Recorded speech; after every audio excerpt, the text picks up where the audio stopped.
Oi, gente, tudo bem? Espero que sim, espero que todos com saúde. Então vamos lá falar sobre atenção plena e presença. Vou tentar fazer em 15 minutos uma reflexão com vocês que é muito mais algo de compartilhar sobre um processo que eu mesma venho vivenciando, né? Fiquei pensando, né, como é que eu faria isso. Eu venho organizando na minha cabeça, assim, um conteúdo que eu tive acesso recentemente, embora esse tema já esteja presente comigo há algum tempo, desde que eu venho fazendo esse mergulho, né? Na minha caminhada de desenvolvimento integral, eu acredito profundamente que nós só podemos nos desenvolver de maneira plena se a gente encarar esse desenvolvimento como algo interminável e contínuo e como algo que perpassa por tudo que diz respeito à nossa vida, né, à nossa integralidade, não só no âmbito profissional, nem no pessoal, nem no espiritual, nem no mental, é tudo, né, nós somos tudo.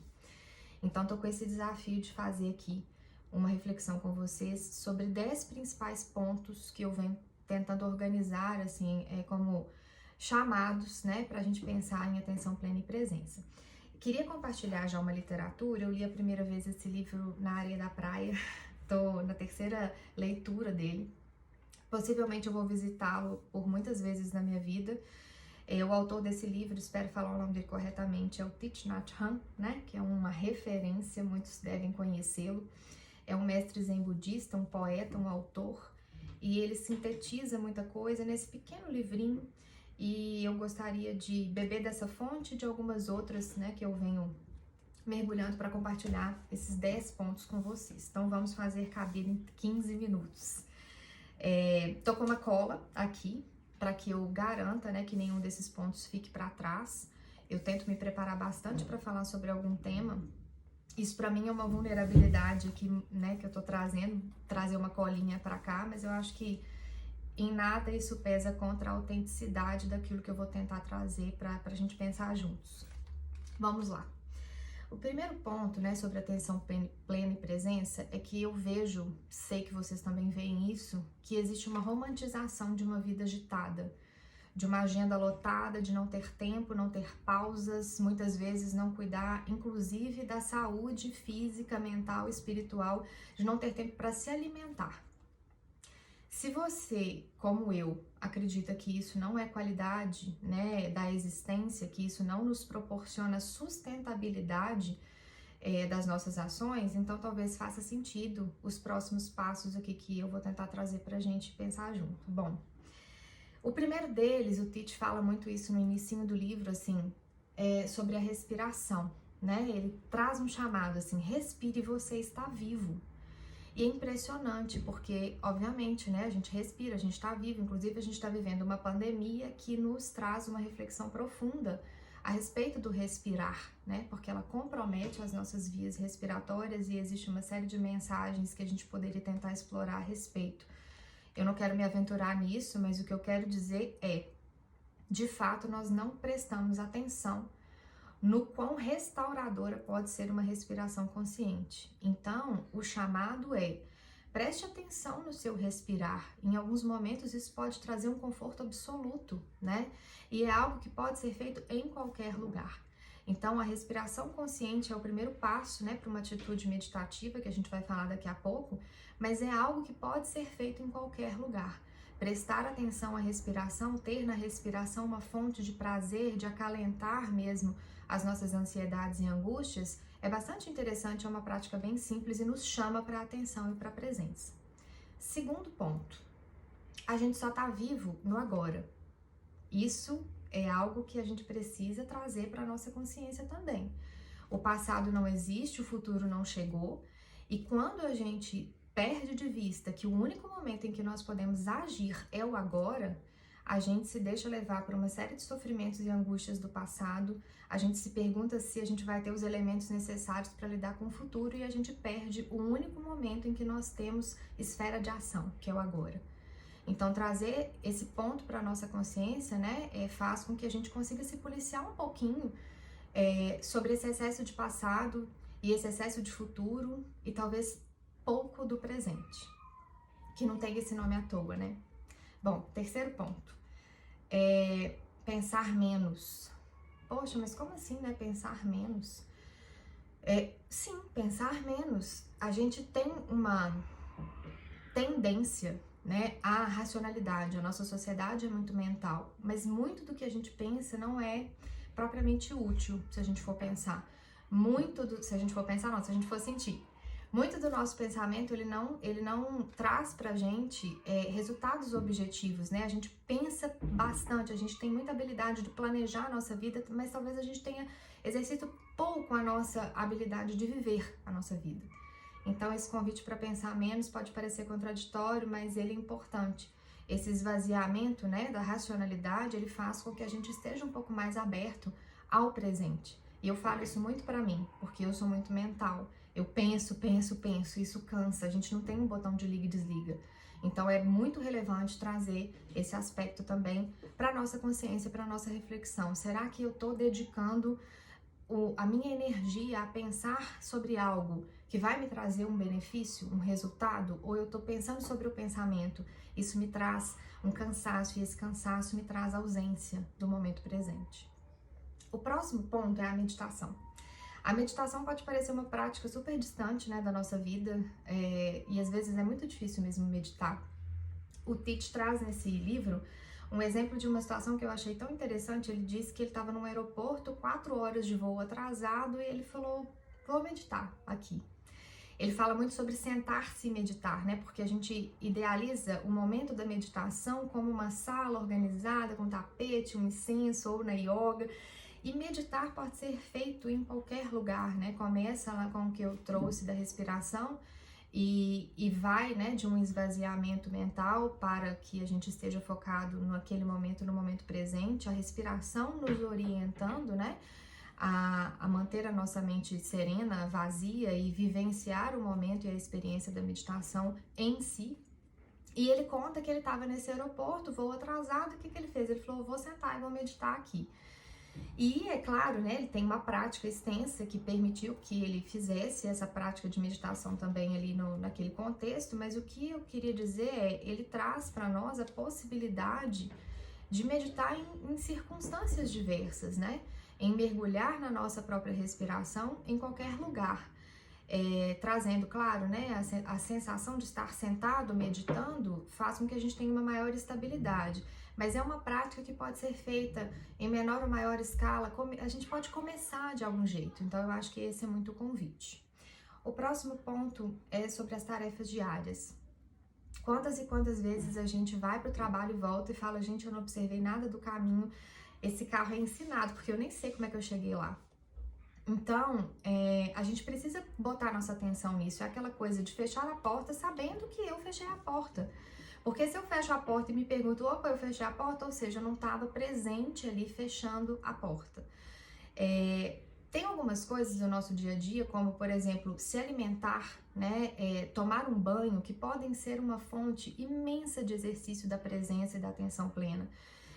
Guardadas as responsabilidades que a gente tem com os recursos hídricos, mas a gente pode muito bem tomar um banho sentindo o banho. Alimentação, a gente pode e deve sentar para se alimentar com qualidade de presença, né? Sem estímulos audiovisuais. Eu tô almoçando, mas eu tô checando meu e-mail.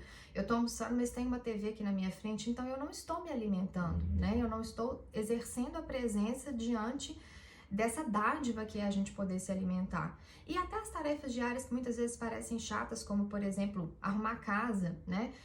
Se eu tô arrumando a casa com presença, eu começo a exercer, inclusive, uma reflexão de que bom que eu tenho casa, eu tenho recursos para me prover aqui desse ambiente, desse lar. Bom, um ponto delicado, assim, que eu queria trazer aqui como próximo ponto é a questão das redes sociais. Tudo aquilo que existe no momento da nossa encarnação, de alguma forma, está ali disponível pra gente para contribuir com a nossa evolução.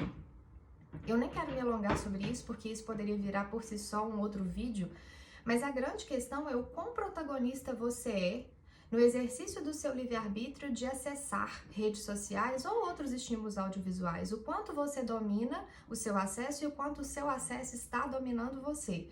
Porque no final das contas, o que a gente dedica a isso é tempo de vida. É tempo de vida. E aí, a qual conteúdo, a quem com qual frequência você tem dedicado o seu tempo de vida? Isso está te acrescentando mais ou está te retirando mais energia? Talvez esse seja o principal ponto. A grande questão é que a gente passa, e isso já é um próximo ponto que eu queria trazer aqui, é que a nossa vida é uma obra de arte, assim. A gente se esquece de contemplar, a gente percebe a contemplação às vezes como perda de tempo, né? E então, pra gente entrar nesse sétimo ponto, que eu queria falar é isso, assim, talvez a gente está perdendo a possibilidade de se encantar com o simples, de realmente se permitir o encantamento com coisas que fazem parte do nosso entorno, do nosso dia a dia. E se encantar por si só faz com que a gente esteja presente naquele momento. Quando a gente, né, acaricia um animal, quando a gente observa a natureza, estando ali, né, de fato, eu não tô num parque sentada lendo um livro, mas preocupada porque tem uma coisa para ser feita, uma tarefa que eu não fiz, um e-mail que eu não li. Esse looping, né, faz com que a gente às vezes se desconecte daquilo que a gente está vivendo de verdade. Então, contemplação, contato com aquilo que te encanta, coisa simples, faz com que a gente exercite a qualidade da nossa presença.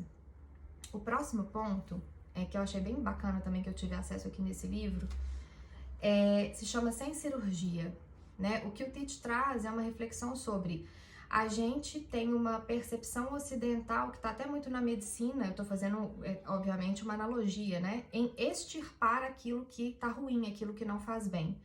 Então eu vou retirar. E quando ele traz essa reflexão de sem cirurgia, ele está dizendo, olha, nem tudo a gente pode retirar, nem todo estímulo negativo a gente pode simplesmente decidir não ter mais contato com ele. Mas eu posso transformá-lo. Se eu posso transformar sentimentos, raiva, incompreensão, por exemplo, eu posso transformar os estímulos que estão ao meu redor, né, a partir da minha própria leitura e assim ter um pouco mais de qualidade de presença e ter atenção plena ao que eu estou de fato vivendo.